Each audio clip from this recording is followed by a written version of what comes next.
안녕하세요, 여러분. 한이재미 배정선 선생님입니다. 오늘은 제60회 토픽 기출문제, 그 중에서도 쓰기 54번 문제 보도록 하겠습니다.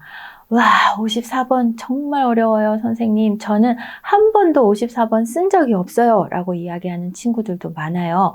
하지만 선생님 토픽2 쓰기 풀이 영상에 보면은 이야기했듯이 쓰기에 답을 쓰지 않는 것은 저는 점수를 받고 싶지 않아요 라고 말하는 것과 똑같아요.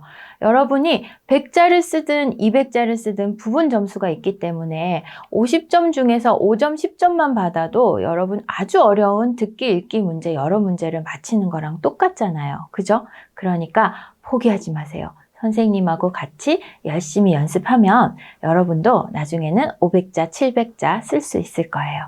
자, 그러면 60회 토픽 54번은 어떤 문제가 나왔는지 같이 볼까요? 자, 토픽 54번 쓰기는 50점짜리 문제입니다. 보통 이렇게 문제가 나오죠. 네.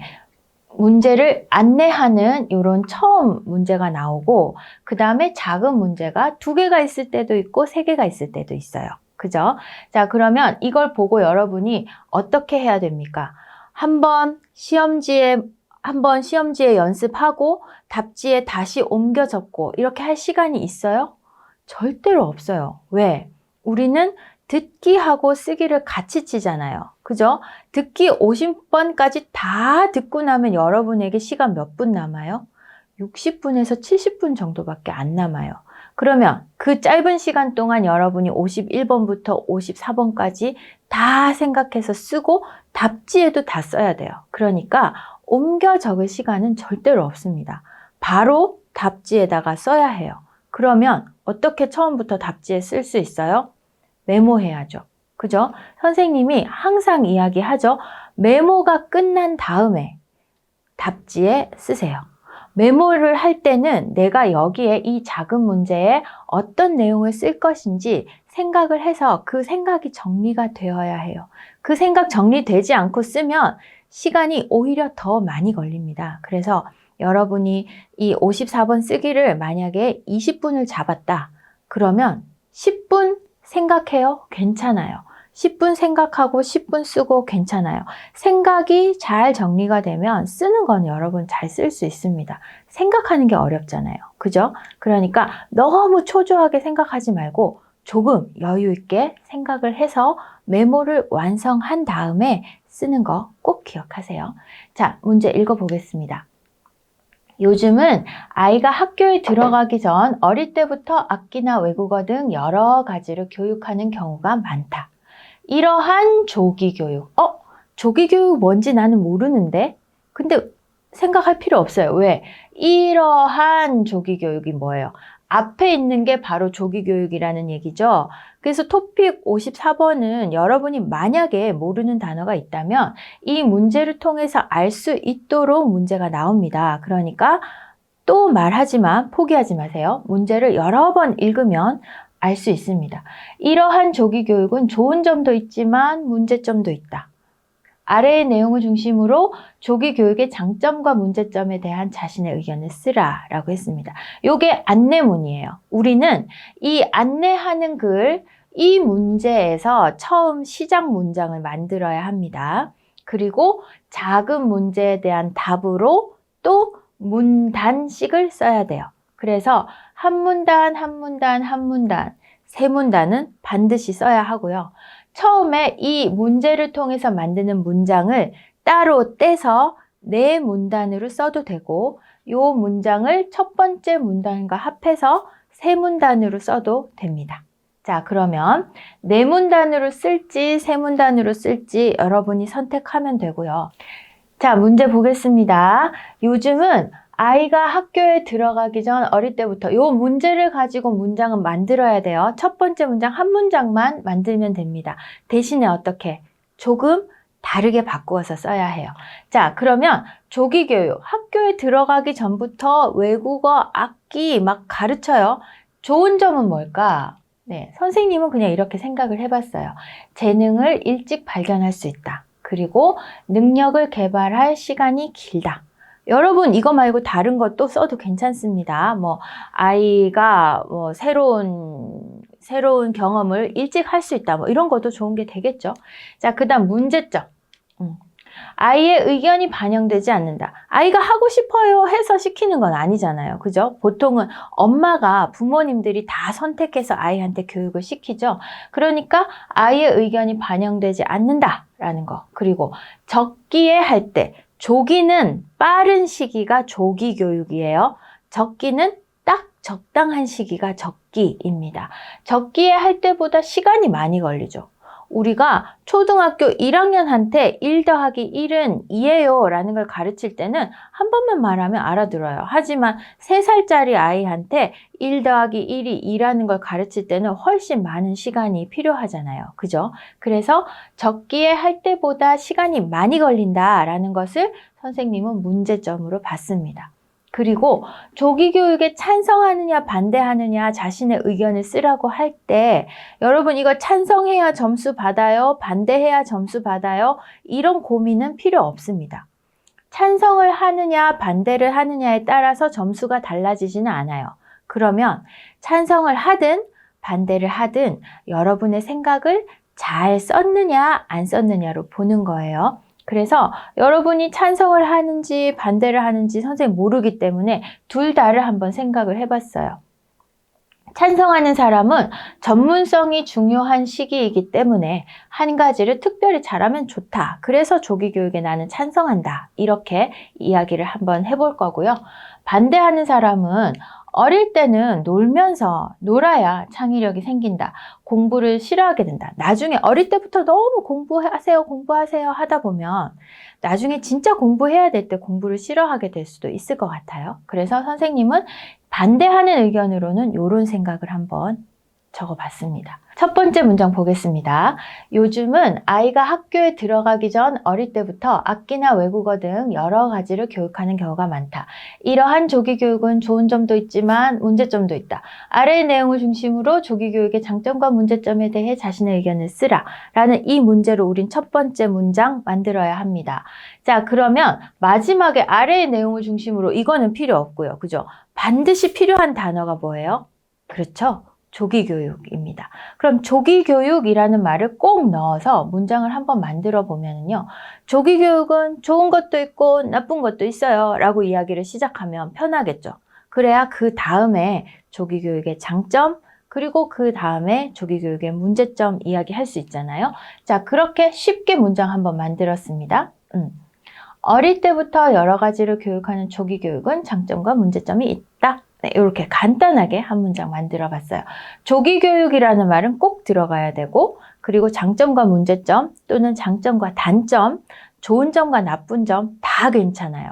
일단 조기 교육이 좋기도 하고 나쁘기도 해요 라는 식으로 문장 만들면 됩니다. 조금 어렵게 써볼까요? 네, 학교에 들어가기 전부터 여러 가지를 배우는 조기 교육에 대한 의견이 다양하다라고 한번 시작을 해봤습니다. 괜찮아요. 그리고 어린 아이들에게 다양한 교육을 실시하는 조기 교육의 장점과 단점에 대한 사람들의 의견이 엇갈리고 있다. 좀씩 어려워지고 있죠. 그죠? 여러분 선생님의 그 쓰기 풀이는 여러분의 실력에 맞게 여러분이 선택해서 답안을 확인할 수 있도록 수준을 여러 가지로 나누어서 정답을 제시하고 있다는 것이 특징입니다. 그래서 여러분의 실력에 맞게 보세요. 만약에 내가 3급이라면 이거 벌써 볼 필요 없어요. 그럼 괜히 더 스트레스 받잖아요. 그쵸? 내가 3급이면 요 맨 위에 것만 보십시오. 그러면 그렇게만 써도 여러분 좋은 점수 받을 수 있어요. 20점 이상 받을 수 있습니다. 자, 그러면 첫 번째 문장 이렇게 시작했어요. 그럼 작은 문제 시작해야죠? 조기 교육의 장점입니다. 조기 교육의 장점 볼게요. 아까 메모할 때 이렇게 메모가 돼 있어요. 우리는 메모를 하고 글을 쓰는 거잖아요. 그쵸? 그러니까 요거를 가지고 문장을 만들면 쉽게 가면 어때요? 네. 조기 교육의 장점은 2가지가 있다. 첫째, 둘째 이렇게 쓰는 거예요. 이거 그대로 썼습니다. 그죠? 조금 더 어렵게 써볼까요? 조기 교육의 장점은 여러 가지가 있다. 먼저 띠리리릭 그 다음에 이렇게 생각하는 이유를 조금 자세히 풀어서 썼어요. 어릴 때부터 아이의 재능을 알게 되면 그 분야에서 뛰어난 사람이 될 수 있다 라고 해서 이 첫 번째 문장에 대해서 조금 자세하게 풀어 쓴 문장을 한 문장 더 넣었습니다. 다음으로 일찍 시작하기 때문에 능력을 개발할 시간이 긴 것도 장점이다. 일찍 내 재능을 알게 되면은 개발할 수 있는 시간이 훨씬 더 길어지잖아요. 그죠? 예. 그리고 나서 또 요거에 대한 내용을 한 문장 더 썼어요. 자신의 재능을 일찍 알게 되면 긴 시간 동안 그 능력을 개발할 수 있어서 좋다라고 조금 더 설명을 덧붙였습니다. 여기에서 조금 더 어렵게 고급처럼 써볼까요? 조기교육의 장점은 무엇보다 재능을 일찍 발견할 수 있다는 것이다 라고 해서 문장 자체가 조금 더 고급스러워졌습니다. 여러분 이거는 읽어보시면 될 거예요. 그리고 뿐만 아니라 뛰어난 사람이 될 가능성 이런 말들도 조금씩 추가해서 고급 학습자들과 같은 글을 선생님이 만들었습니다. 자, 그러면 두 번째 문제는 뭐였어요? 조기교육의 문제점이었죠? 자, 두 번째 문제 보겠습니다. 조기교육의 문제점 볼게요. 조기교육의 문제점 우리 메모 어떻게 했어요? 그렇죠. 아이의 의견이 반영되지 않아요. 그리고 적기에 할 때보다 시간이 많이 걸려요. 이거 두 개를 우리가 메모를 했어요.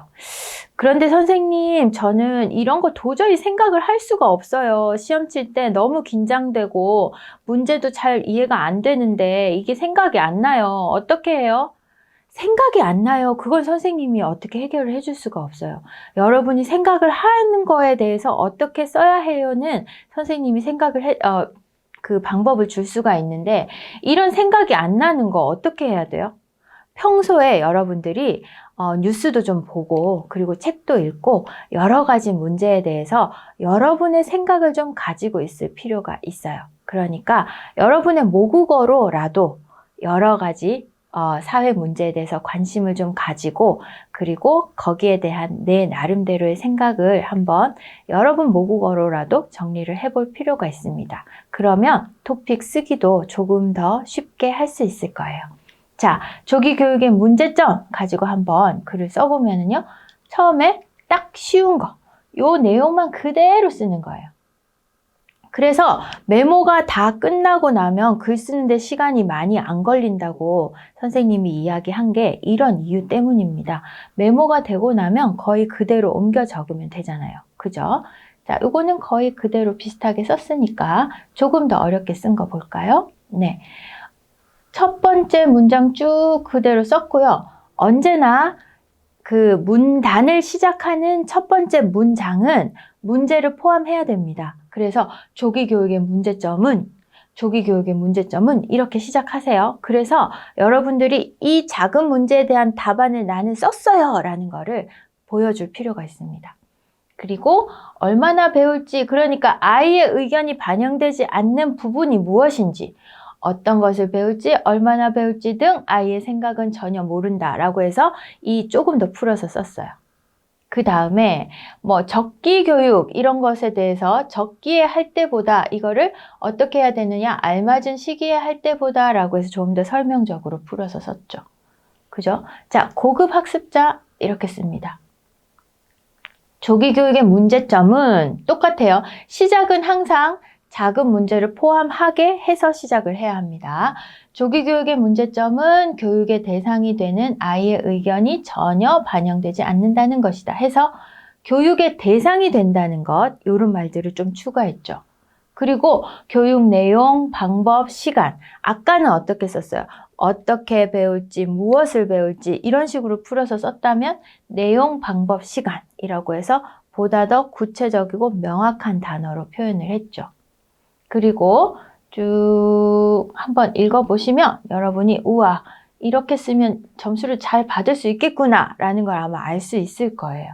어릴 때부터 교육이 스트레스로 작용하게 되면 아이에게 좋을 리가 없다. 자, 을 리가 없다 문법, 그리고 작용하다, 실시하다 이런 어려운 단어들과 어려운 문법들을 사용해서 자기의 생각을 정확하게 표현하고 있어요. 자, 마지막 문제가 뭐였어요? 찬성합니까? 반대합니까? 였어요. 그죠? 찬성합니까? 반대합니까? 우리 두 가지 다 메모했죠. 그죠? 두 가지 다 샘플로 보여드릴게요. 이거는 처음에 3급 정도 되는 학생들 찬성할 때는 이렇게 쓰면 되고요. 반대할 때는 이렇게 쓰면 돼요. 여러분 멈춰놓고 읽어보세요. 그리고 4급 정도 되는 학생들 찬성할 때는 이렇게, 반대할 때는 이렇게. 결국 메모는 똑같은 내용이에요, 여러분. 똑같은 메모를 보고 어떻게 문장으로 길게 풀어 쓰느냐의 문제입니다. 그리고 고급 학습자는 이렇게 썼네요. 네, 찬성할 때, 반대할 때. 됐어요? 자, 그러면 3급 학습자부터 첫 번째 문장, 작은 문제 3개 순서대로 연결을 시킨 겁니다. 요거는 찬성하는 경우예요. 3급 학습자인데 조기 교육을 찬성하는 경우. 그리고 이거는 3급 학습자 중에서 조기 교육을 반대하는 경우.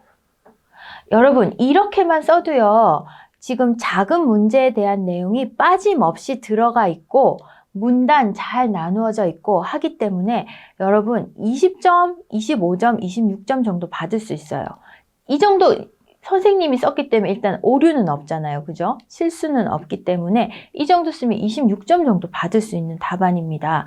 26점이면 여러분 18문제예요. 엄청나죠? 자, 그래서 쓰기를 연습을 많이 하라고 선생님이 얘기를 하는 거예요. 자, 그 다음 4급 학습자 정도. 찬성하는 학습자. 그 조금씩 봤던 것을 연결해서 선생님이 하나의 답안으로 보여주는 거예요. 그리고 반대하는 경우입니다. 그러면 고급 한번 볼까요? 와, 길죠? 이 정도 쓰면 여러분 700자 넘어가요. 700자 정도까지 됩니다. 이렇게 쓰고 찬성하는 경우, 그리고 반대하는 경우. 이 정도 쓰면 50점 받을 수 있습니다. 여러분 포기하지 마시고 54번 쓰세요. 54번은 중요한 것이 작은 문제에 대한 정답이 빠지지 않고 들어가는 것. 꼭 기억하시고요. 그 다음에 문단 나누는 것. 그래서 여러분이 문단을 잘 나누고 작은 문제에 대한 답이 빠짐없이 들어간다면 최소 16점부터 26점까지는 받을 수 있어요. 간단하게만 대답을 해도요. 알았죠? 그러니까 포기하지 마시고 쓰기 연습 많이 하십시오. 이렇게 쓰게 된다면 더할 나위 없이 좋겠지만 여러분 한 이 정도 쓰려면 한국어를 얼마나 공부해야 될까요? 적어도 5년 이상은 공부해야 돼요. 그러니까 여러분이 선생님 전 한국어 공부한 지 1년 됐어요. 이렇게 쓰려면 어떻게 해야 돼요? 그 선생님 대답 안 할 거예요. 자, 한국어 공부한 지 1년 됐으면 아까 3급 정도 학생이 쓰는 정도만 해도 잘하는 거예요. 그렇죠? 그러니까 시간이 걸립니다. 여러분 외국어 공부는 내가 쓰는 시간만큼 실력이 늘게 돼 있어요. 그러니까 초조하게 생각하지 말고 꾸준히 공부해서 여러분도 이렇게 쓸 수 있는 날이 오기를 바랍니다. 자, 그러면 오늘 조금 힘들었을 건데요. 수고하셨습니다. 다음에 다른 영상으로 또 만나요.